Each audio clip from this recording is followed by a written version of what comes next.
Hi dear students, कैसे हैं आप सभी? खैरियत से हैं? आज हम एक मरतबा फिर मैं आपका अपना टीचर मिस्टर इमरान सर इसी लेसन के क्वेश्चन आंसर के सेशन का ये क्लास आपके सामने डिलीवर कर रहा हूँ। आई एम श्योर कि आप अपने पेन्स, अपने नोटबुक्स अपने पास रखिए और आराम से क्वेश्चन और आंसर इसी लेसन यानी क्लास 8 इंग्लिश के पहले लेसन हाउ टीचर्स लर्न के सवालात के जवाब लिखें। मैं आपको क्वेश्चन को भी और आंसर को भी अच्छी तरह समझाऊंगा ताकि आपको आसानी हो जाए। उससे पहले मैं आप सबसे रिक्वेस्ट करता हूं कि आप हमारे चैनल मास्टर ट्यूशन क्लासेस को सब्सक्राइब करें और साथ में लगे बेल आइकॉन के बटन पे प्रेस करें ताकि आपको आने वाले हर एक लेक्चर की नोटिफिकेशन मिलती रहे। चलें जी, शुरू करते हैं। सो क्वेश्चन नंबर 1 है, हु वाज नूरा। क्वेश्चन नंबर 1 है जी, हु वाज नूरा।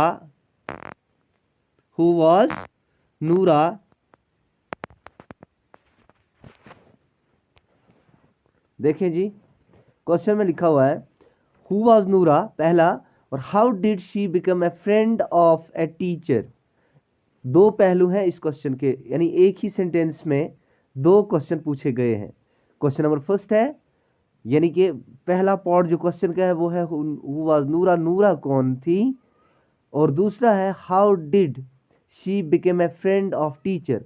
यहाँ पे प्यारे बच्चों डू का सेकंड फॉर्म डिड लगाया गया है, यानी वो हाउ डिड शी बिकेम वो कैसे बन गई, ए फ्रेंड होगी दोस्त, ऑफ द टीचर यानी उस उस्ताद की। यानी पहला क्वेश्चन का पहला जो पार्ट है वो है नूरा कौन थी, और दूसरा पार्ट है how did she become a friend of a teacher, वो किस तरह से टीचर की दोस्त बन गई। चलें जी, इसका आंसर देखते हैं। सो इस क्वेश्चन का आंसर है प्यारे स्टूडेंट्स, नूरा was a 5 years old girl. यानी कि देखें जी, जो क्वेश्चन का पहला पार्ट था कि नूरा कौन थी, तो प्यारे स्टूडेंट्स याद रख लीजिए नूरा was a 5 years old girl, यानी नूरा एक 5 साल की एक छोटी सी लड़की थी। गर्ल बोलते हैं इंग्लिश में लड़की को, यानी नूरा was a 5 years old girl. वहाँ पे डिड लगा हुआ था इसीलिए हमने यहाँ पे वॉज लगाया, यानी वो कैसे बनी, वो कौन थी, तो इसलिए यहाँ पर हमने लिखा she was a 5 years old girl, कि वो 5 साल की एक लड़की थी। आगे जो दूसरा क्वेश्चन का पार्ट था कि वो कैसे अपने उस्ताद की फ्रेंड बनी। The teacher had visited the teacher had visited the family over A weekend. अब टीचर क्या करा करता था, विजिटेड यानी जाया करता था, visited the family over a weekend यानी उसके घर हफ्ते के दौरान में टीचर जाया करता था उसको पढ़ाने के लिए, यानी कि फॉर व्हाट आप कह सकते हैं कि उसको पढ़ाने के लिए, जो आपने लेसन में पढ़ा हुआ है। तो आगे कॉमा डाला, उसके बाद है that is how they had become friends. कहते हैं यही कारण था, यही रीज़न था, यही वजह थी कि वो एक दूसरे के दोस्त बन गए। यानी कि पहला पार्ट क्वेश्चन का था नूरा कौन कौन थी, तो हमने कहा कि नूरा was a 5 years old girl, कि नूरा 5 साल की एक लड़की थी। दूसरा पार्ट था क्वेश्चन का कि वो कैसे उस्ताद की दोस्त बनी, उस्ताद उसका उसकी फैमिली के अंदर जाया करता था हफ्ते के दौरान में, यही वजह थी कि वो एक दूसरे के दोस्त बन गए। चलें जी, क्वेश्चन नंबर सेकंड को डिस्कस करते हैं। ओके जी, चले देखते हैं क्वेश्चन नंबर सेकंड को। क्वेश्चन नंबर सेकंड है, how did the teacher observe नूरा वाइल लर्निंग। कहते हैं कि क्वेश्चन बोल रहा है कि टीचर किस तरह से ऑब्जर्व करता था नूरा को। टीचर किस तरह से, हाउ डिड टीचर ऑब्जर्व नूरा वाइल लर्निंग। जब नूरा सीखती थी तो टीचर उसको किस तरह उसको ऑब्जर्व यानी देखता था, मुशाहिदा करता था, मुतवज्जा हो जाता था उसकी तरफ जब वो सीखती थी। ये है प्यारे स्टूडेंट्स क्वेश्चन। तो इसका आंसर है, यहां से देखें जी, most of the time the teacher used to sit silent and watch her, but sometimes he found her unable to read the word or phrase and suggested her to move ahead and sometimes helped her to read the word correctly. देखिए जी, पहला sentence पढ़ते हैं। Most of the time यानी ज्यादातर, most of the time the teacher use to sit silent. उस्ताद क्या करा करता था, वो बैठ जाता था बिल्कुल खामोश। सिट हो गया बैठ जाना, साइलेंट हो गया खामोश। यानी वो क्या करा करता था, यूज टू सिट साइलेंट, आराम से खामोशी से बैठ जाता था। एंड वॉच हर, और उसको देखता था। But sometimes he found her, कभी कभी वो क्या करता था, कभी कभी उसने, sometimes he found her unable to read the word, यानी कभी कभी टीचर ऑब्जर्व करते करते देखता था कि वो वर्ड को पढ़ नहीं पा रही।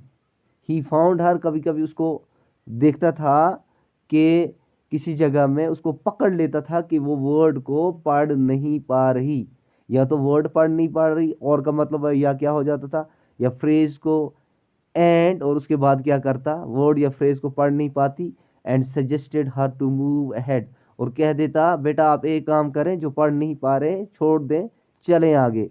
एंड समटाइम्स हेल्पड हर, और कभी कभी उसकी मदद करते, to read the word correctly. कभी कभी जब टीचर को लगता था कि नूरा नहीं पढ़ पा रही, पजल हो रही है, यानी नर्वसनेस फील कर रही है, तो फिर टीचर उसको कभी सजेस्ट कर देता था। सजेस्ट का मतलब होता है उसको मशवरा दे देता था कि बेटा आप एक काम करें, to move ahead and sometimes helped her to read the word correctly. और कभी कभी उसको हेल्प कर देता कि उसको पढ़ने में उस वर्ड को, यानी जो भी वर्ड था, जुमला था, उसको करेक्टली यानी कि सही ढंग से पढ़ाने की हेल्प कर देता था, उसको पढ़ने में हेल्प कर देता। तो कभी कभी कह देता था कि बेटा छोड़ दो, चलो इस वर्ड को छोड़ लो, आगे चलते हैं। ठीक है, तो आई एम श्योर कि आपको ये क्वेश्चन का आंसर भी समझ आ गया होगा कि क्वेश्चन था कि टीचर किस तरह से ऑब्जर्व करता था नूरा को जब वो सीखती थी। चलें जी, क्वेश्चन नंबर 3 को डिस्कस करते हैं। क्वेश्चन नंबर 3 है प्यारे स्टूडेंट्स, क्वेश्चन नंबर 3 है, what odd thing happened with नूरा, why was the teacher puzzled. कहते हैं कि कौन सी अजीबोगरीब वाक़ा पेश आ जाता था नूरा के साथ, या कौन सी अजीबोगरीब नूरा के साथ चीज़ नूरा के साथ पेश आ जाती थी। हो गया क्वेश्चन का एक पार्ट। इस क्वेश्चन के भी 2 पार्ट हैं। Why was the teacher puzzled, ये जो टीचर था, उस्ताद था नूरा का, वो क्यों पजल्ड था, यानी वो क्यों हैरान हो जाता था, वो क्यों मतलब अपने आप को नर्वस फील करता था, कंफ्यूज्ड फील करता था, वो क्यों पजल था इस मामले में, किस में, what odd thing happened with नूरा, कि नूरा के साथ क्या अजीब व गरीब चीज़ पेश आ जाती है, तो टीचर क्यों उसमें पजलर था। ये है क्वेश्चन। इसका आंसर देखते हैं प्यारे स्टूडेंट्स। चलें जी, आंसर देखते हैं इस क्वेश्चन का। तो आंसर है, the odd thing happened was नूरा unable to read a word correctly। जो odd thing यानी कि जो एक अजीब गरीब चीज़ नूरा के साथ पेश आ जाती थी, वो क्या थी, was नूरा unable to read a word, यानी unable यानी नहीं पढ़ पाती थी, to read a word correctly यानी बिल्कुल सही ढंग से उस अल्फाज को नहीं पढ़ पाती थी। she had read correctly on a previous page, जिसको उसने पिछले पेज में बहुत ही करेक्टली यानी कि सही तरीके से पढ़ा था। और थिंग क्या हो जाती थी, यानी नूरा जिस वर्ड को पहले ठीक पढ़ लेती थी और आने वाले दूसरे पेज पर उसी सेम वर्ड को करेक्टली नहीं पढ़ पाती थी। यही एक और चीज़ थी जो नूरा के साथ हो रही थी।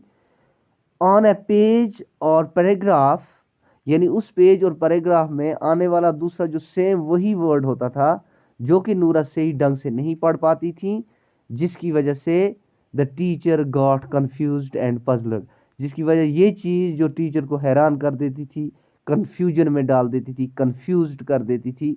आखिर व्हाट इज हैपनिंग विद नूरा, नूरा के साथ क्या हो रहा है। Even though she read a word correctly, हालांकि वो करेक्टली वर्ड पढ़ती है, Y why did not she able to read a word, that same word which she has already read correctly? उस वर्ड को क्यों नहीं वो पढ़ रही सही ढंग से, जिसको वो ऑलरेडी सही पढ़ चुकी है, लेकिन आने वाले दूसरे पेज पे उसी वर्ड को वो सही ढंग से क्यों नहीं पढ़ पा रही है? इसी वजह से टीचर कंफ्यूज्ड और पज्ड हो जाता था नूरा को, जब वो देखता था कि जो नूरा के साथ अजीबोगरीब चीज पेश आ रही है। ओके डियर स्टूडेंट्स, चलें जी क्वेश्चन नंबर 4 को डिस्कस करते हैं।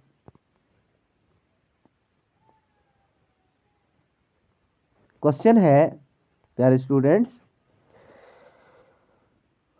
Was Noora a careless child? How do you know? दो, इसके भी दो पार्ट्स हैं इस क्वेश्चन के। Was Noora a careless child? क्या नूरा केयरलेस चाइल्ड थी, यानी क्या लापरवाही कर रही थी, क्या लापरवाह बच्ची थी? How do you no? आपको कैसे आपको पता है, क्या आप जानते हो कि क्या नूरा चाइल्ड केयरलेस चाइल्ड थी, लापरवाह थी? ओके जी, चलिए इसका आंसर देखते हैं। तो इसका स्ट्रेट अवे आंसर है प्यारे स्टूडेंट्स, नो। इसका आंसर है नो। क्या है प्यारे स्टूडेंट्स? नो, नहीं। She was a bright and intelligent student. Careless नहीं थी वो ब्राइट थी, शानदार, इंटेलिजेंट, काबिल लड़की थी। नूरा was bright and intelligent student. She यहाँ पे यूज किया गया है इंस्टेड ऑफ नूरा। इसको प्रोनाउन कहते हैं प्यारे स्टूडेंट्स। जब हम किसी नाउन की जगह में कोई वर्ड लगाते हैं तो हमने यहाँ नो लिखा। नो का मतलब नहीं। शी वॉज ए ब्राइट, नहीं वो केयरलेस नहीं, बल्कि एक ब्राइट, एक शानदार और एक इंटेलिजेंट स्टूडेंट थी। And she was not careless, वो केयरलेस नहीं थी, वो लापरवाह नहीं थी। I know this from the given text that she has used to read. क्योंकि मैं कैसे जानता था? आई नो दिस, मैं ये जानता था from the given text that she has used to read the book with the full focus.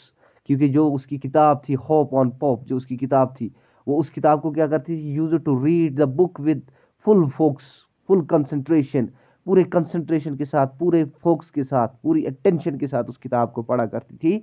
वो एक ब्राइट स्टूडेंट थी, एक इंटेलिजेंट स्टूडेंट थी, न कि केयरलेस थी। वो अपनी किताब को बहुत फोकस के साथ पढ़ती थी, बहुत कंसंट्रेशन के साथ पढ़ती थी। ओके जी, चले क्वेश्चन नंबर 5 डिस्कस करते हैं। क्वेश्चन नंबर 5 है डियर स्टूडेंट्स,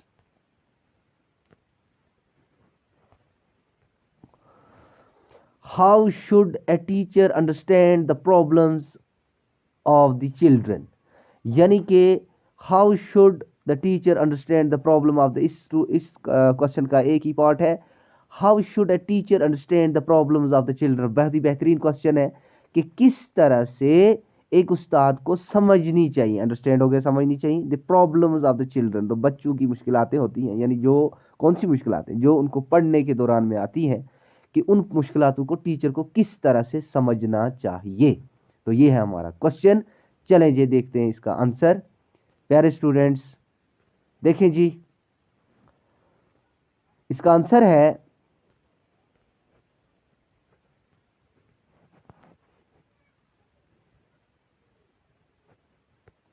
प्यारे students, to comprehensively understand the problems of the students a teacher must see things through a child's eye. देखिए जी, एक फ्रेज यूज किया गया, child's I.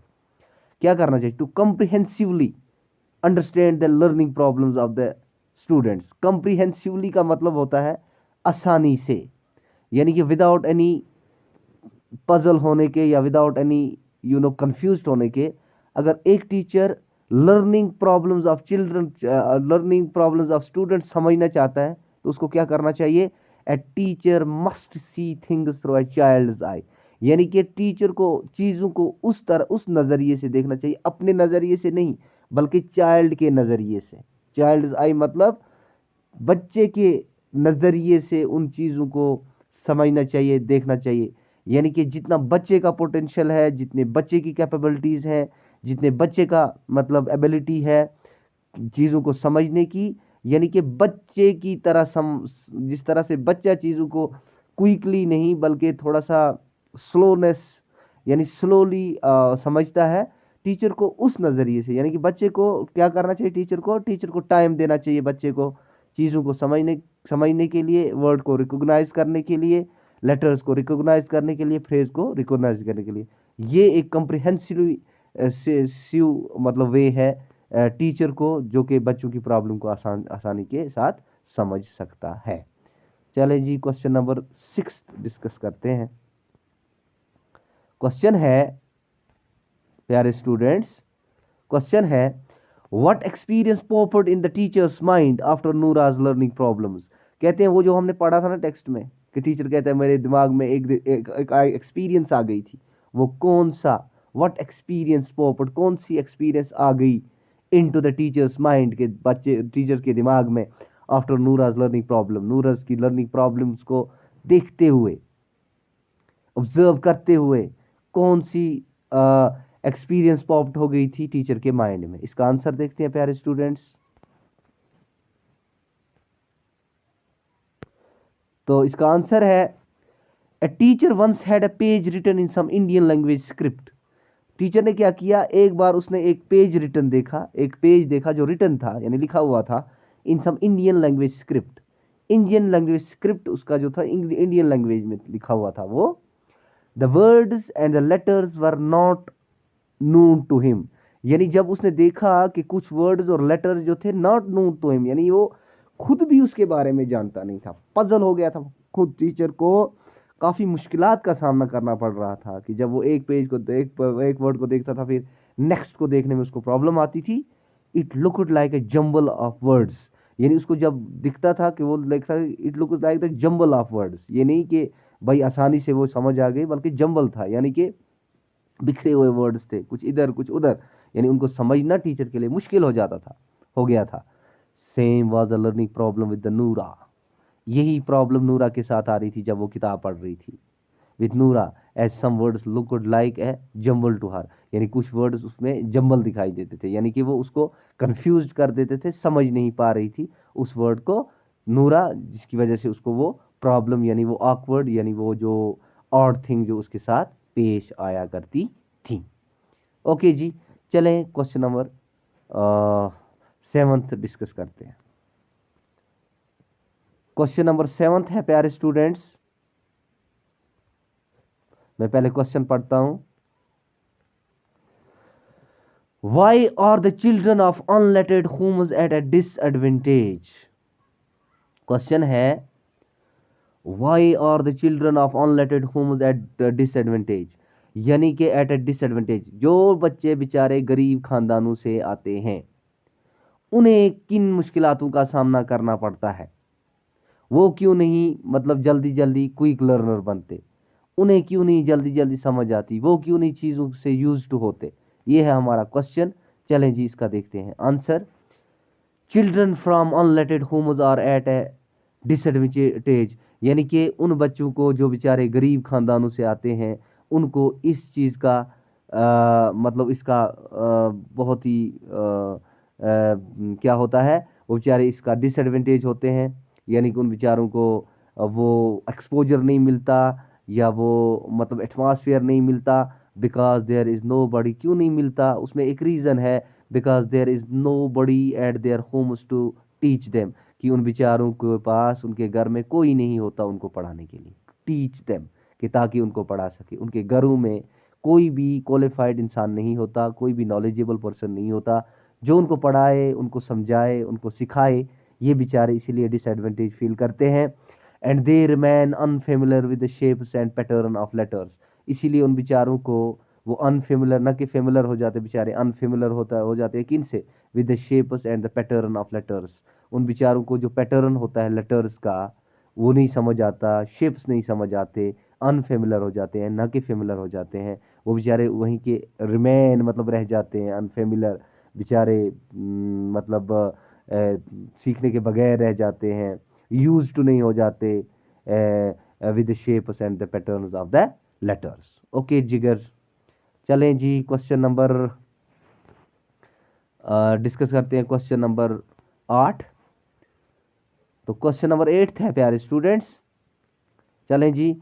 How did child learn from Noora, how did the child learn from Noora. कि बच्चों को नूरा से कैसे सीखना चाहिए। This is our last question of your text. तो प्यारे स्टूडेंट समझें कि बच्चों को नूरा से कैसे सीखना चाहिए।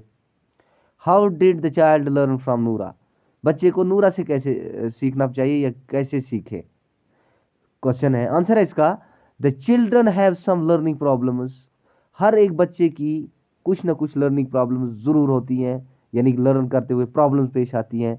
The teacher got to know about these problems of children after he observe Noora, यानी कि the teacher got to know, जो टीचर था वो जान गया about these learning problems of children, वो जो बच्चों में लर्निंग प्रॉब्लम्स होती हैं of children after he observe Noora, जब उसने नूरा को ऑब्जर्व किया।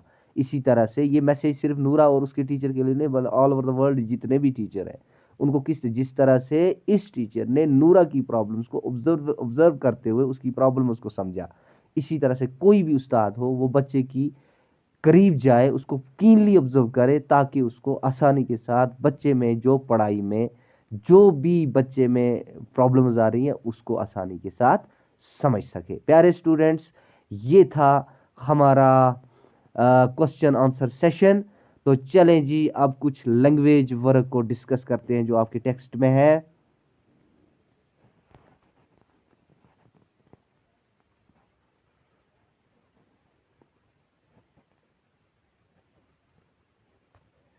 चलें जी, लैंग्वेज वर्क डिस्कस करते हैं।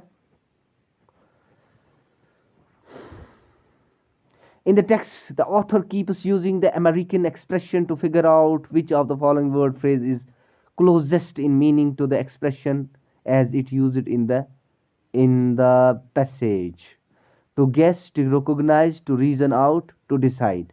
आंसर इसका है to recognize, यानी कि जिस तरह से पहला हमारा ये लैंग्वेज वर्क का पहला क्वेश्चन है, in the text author keeps using the American expression, author ने एक अमेरिकन एक्सप्रेशन का यूज किया है to figure out. To figure out का मतलब क्या होता है, which of the following word phrase is closest in meaning to the expression as it used in the, यानी वो जो टू फिगर आउट लिखा हो गया एक अमेरिकन एक्सप्रेशन है, उसका क्या मतलब होता है। तो प्यारे स्टूडेंट्स, यहाँ पे हमारे पास ऑप्शन है to guess, to recognise, to reason out, to decide. तो इसका आंसर है प्यारे स्टूडेंट्स टू रिकॉग्नाइज, पहचानना, यानी टू फिगर आउट का मतलब होता है टू रिकॉग्नाइज यानी पहचानना। चलें जी, इसका नेक्स्ट हम डिस्कस करते हैं।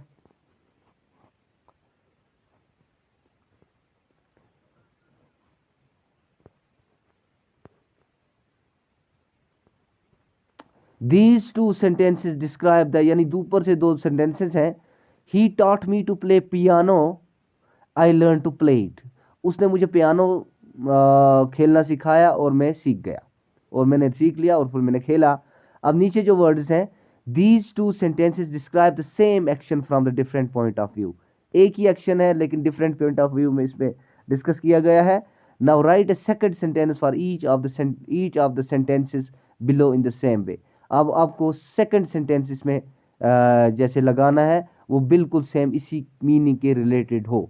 तो हमारा सेंटेंस है प्यारे स्टूडेंट्स, ही लोन्ड मी सम क्लोथ्स, उसने मुझे लोन के तौर पे कुछ कपड़े दिए। तो इसका आंसर है प्यारे स्टूडेंट्स, आई बारोड देम, यानी मैंने क्या किया, मैंने उनको खरीद लिया।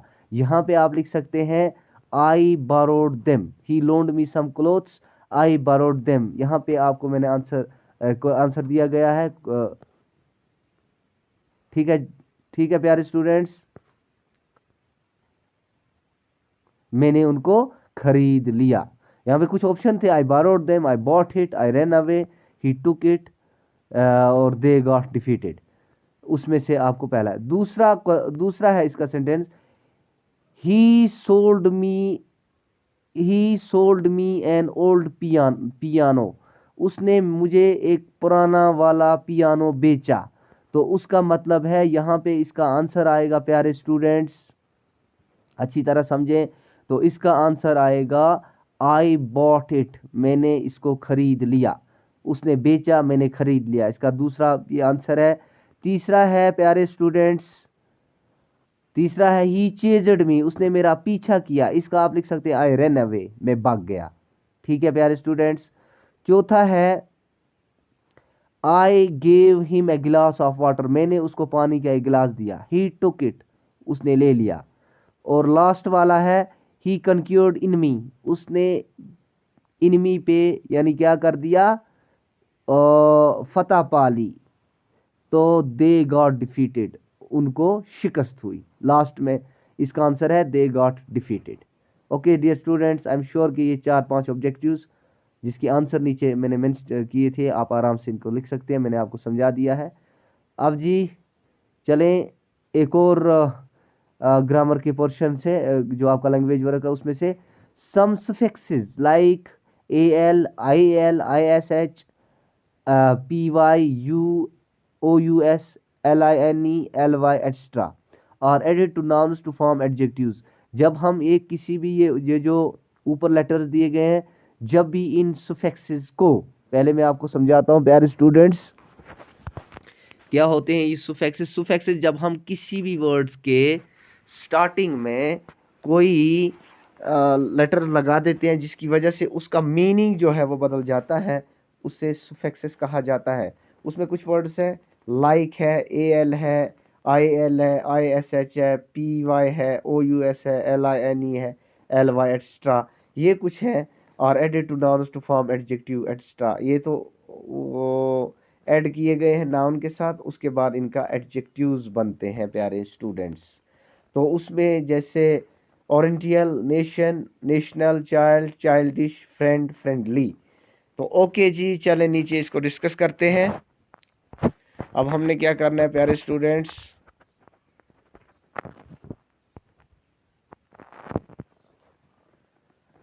देखिए जी कुछ वर्ड्स हैं यहाँ पे, इस साइड में ये नाउन है, इसका ये एडजेक्टिव बन गया है प्यारे स्टूडेंट्स।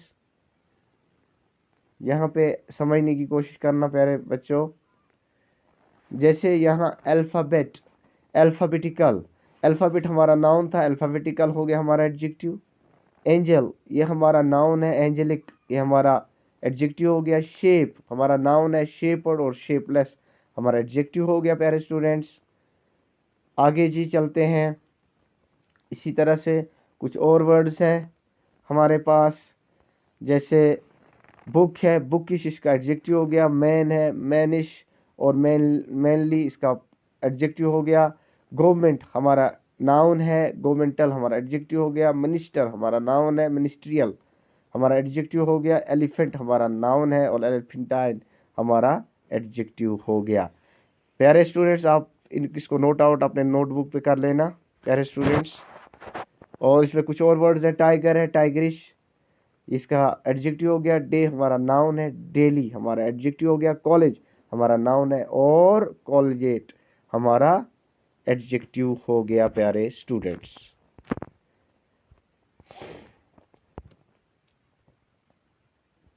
मैसेज कैसे लिखते हैं प्यारे स्टूडेंट्स, एक मैसेज लिखी हुई है, इस तरह से आप मैसेज राइटिंग कर सकते हैं। देखें जी, मैसेज है, Khalid had called me, Khalid ने मुझे कॉल किया and asked to convey to you that he has to complete an office assignment and shall be 1 hour late for dinner at Andus। कहता है कि खालिद जो है उसने मुझे कॉल किया एंड और मुझसे कहा टू कन्वे टू यू, कि वो आपको कन्वे करे यानी कि आपको इतला, आपको आगाह करे किसका, that he has completed an office assignment, कि उसने ऑफिस असाइनमेंट को कंप्लीट किया है। And shall be 1 hour late, उसको लेट हो जाएगा फॉर डिनर, अंडोस डिनर के लिए उसको लेट हो जाएगा, लिख रहा है ये रऊफ को। ठीक है प्यारे स्टूडेंट, इस तरह से मैसेज, एक शॉर्ट मैसेज लिखना होता है। इसी तरह से शॉर्ट, जब आप किसी को कोई मैसेज कन्वे करते हैं तो सिर्फ एक पैराग्राफ में शॉर्टकट आप अपने फ्रेंड को या अपने फादर को या अपनी मदर को मैसेज लिख सकते हैं। Okay dear students, let's move ahead. Grammar work देखते हैं प्यारे बच्चों। ग्रामर वर्क है, देखें जी, fill in the blanks by using past participle form of the given verbs. आपको जो नीचे दिए गए वर्ब्स है उसका पास्ट पार्टिसिपल फॉर्म दिया गया है। नीचे जो फॉर्म्स दिए में, ये जो रेंटेड है, ब्रोकन है, कुकड है, रिटन है और फॉरगॉटन है, ये नीचे फॉर्म दिए गए, ऊपर आपको इसमें लगाना है। प्यारे स्टूडेंट्स, मैं आपको समझाता हूँ पास्ट पार्टिसिपल फॉर्म क्या होता है। देखिए जी, हमारा कोई भी इंग फॉर्म ऑफ वर्ब होता है, जैसे राइट, रोट, रिटन, राइटिंग। इंग फॉर्म कोई भी हो वो होता है प्रेजेंट फॉर्म, और V3 कोई भी हो, वर्ब की थर्ड फॉर्म जो होती है उसको हम पास्ट पार्टिसिपल फॉर्म बोलते हैं। तो वर्ब, क्योंकि हमारे पास वर्ब की 4 फॉर्म्स होती है, फर्स्ट, सेकंड, थर्ड फॉर्म, उसके बाद पार्टिसिपल फॉर्म, और फिर हमारा जो जो जो हमारी V3 होता है, ये वर्ब का थर्ड फॉर्म, उसको हम past participle form of verb कहते हैं। नीचे जो दिए गए सेंटेंस है और उसके नीचे जो दिए गए ये वर्ड्स है, यानी ये जो पास्ट पार्टिसिपल फॉर्म है, इसको हमें यहाँ पर इस्तेमाल करना है। आप सेंटेंस पढ़े, उसके बाद मैं आपको समझाता हूँ। मैं सेंटेंस पढ़ के, I am living in a dash house. तो नीचे जो ऑप्शन इसके लिए दिया गया है, रेंटेड आएगा, रेंटिंग नहीं आएगा बल्कि रेंटेड आएगा। तो पहला का आंसर है प्यारे स्टूडेंट्स रेंटेड। तो दूसरा है, it is not safe to sit in a dash chair, यानी ये सेफ नहीं है इंसान की किस कुर्सी पे बैठना, ब्रोकन आएगा इसमें। यानी दूसरे वाला पास्ट पार्टिसिपल कौन सा आएगा, ब्रोकन आएगा। पहले वाले में रेंटेड, दूसरे वाले में ब्रोकन। प्यारे स्टूडेंट समझना बात को गौर से, पहले में रेंटेड आएगा, दूसरे वाले में ब्रोकन आएगा। यहाँ आप रेंटेड लिखेंगे, यहाँ ब्रोकन लिखेंगे। Some people do not like dash vegetable, कुछ लोग कौन सी वाली वेजिटेबल को पसंद नहीं करते, दैट इज कुकड, यानी कुछ लोगों को कुकड वेजिटेबल पसंद नहीं होते, यानी पक्के हुए वेजिटेबल उनको पसंद नहीं होते। यहाँ पे आप लगा सकते हैं। उसके बाद the headmaster wanted a dash report, headmaster कौन सी रिपोर्ट चाहता है, दैट इज प्यारे स्टूडेंट्स रिटन रिपोर्ट, यानी write, wrote, written, past participle form of write, और रिटन आप यहाँ पे लगाएंगे। और लास्ट वाला है that is a dash quarrel, ये तो कौन सी लड़ाई है, that is forgotten, forget, forgot, forgotten, यानी यहाँ पे आप फॉरगॉटन लगाएंगे। तो ये कुछ ग्रामर का ग्रामर के रिलेटेड कुछ क्वेश्चन थे जो मैंने आपको सिखाए और दिखाए, समझाए। इंशाल्लाह मुझे यकीन है कि आप आराम से समझ गए होंगे। तो चले जी, थोड़ा सा और नीचे चलते हैं। Using words and phrases given make sentence like in examples given below. तो नीचे कुछ फ्रेजेस वर्ड्स दिए गए, इनके आप आराम से इनको सीधी तरह से, यानी कि इनको क्या किया गया है, देखिए जी, जमलड वर्ड्स हैं, उधर की उधर वर्ड्स हो गए हैं। आपको इसको सीक्वेंस के हिसाब से सेंटेंस बनाना है। आप आराम से समझे प्यारे स्टूडेंट्स, जमलड वर्ड्स हैं, यानी कुछ वर्ड्स इधर के उधर है, उसको आप सही ढंग से लिख सकते हैं। जैसे we the doors have painted shall, तो ये कुछ है, we shall have painted, we shall have the doors painted. तो ये इसका सही सीक्वेंस है। जमलड वर्ड्स को जब हम करेक्ट करते हैं तो वी शैल पहले लिखना है, हैव द डोर्स और उसके बाद पेंटेड। ये बन गया हमारा sentence, we shall have the doors painted, हमने दरवाजों पे पेंट कर लिया होता। ठीक है जिगर, आए जी। इसी तरह से दूसरा है, made I a new suit, she has never spoken French, respected makes his knowledge him, I yourself name heard called. चलें जी, इसके आंसर्स देखते हैं। पहला देखिए प्यारे स्टूडेंट्स, यहाँ पर जो पहले वाला है उसका आप इस सीक्वेंस को, जमलर वर्ड को सीधा करेंगे। I had made a new suit, जो पहले वाला था, she had never heard spoken French. तीसरा, his knowledge makes him respected. और चौथा है प्यारे स्टूडेंट्स, वो है, चौथा है मेरे प्यारे स्टूडेंट्स, वो है I heard his knowledge makes his respected, I heard your name called, और he want his work done quickly. ये आप ऊपर से जो दिए गए सेंटेंसेस हैं जमलर्ड, उसको आप सीक्वेंस के हिसाब से सही तरीके से लिख सकते हैं प्यारे स्टूडेंट्स। चलें जी, आगे चलते हैं थोड़ा। बस ये जी हो गया, आपका ग्रामर वर्क भी हो गया, आपका टेक्स्ट क्वेश्चंस भी हो गए। आई एम श्योर कि आप लोगों ने, आप इसको आराम से अपने नोटबुक पे लिख सकते हैं। और इंशाल्लाह आने वाले क्लास में हम आपके दूसरे लेसन के बारे में लेक्चर लेके आ जाऊंगा मैं, आपका उस्ताद मिस्टर इमरान सर। तब तक के लिए मुझे दीजिए इजाज़त, अपना बहुत सारा ख्याल रखिएगा। और मुझे दुआओं में याद रखिएगा। अल्लाह हाफिज़।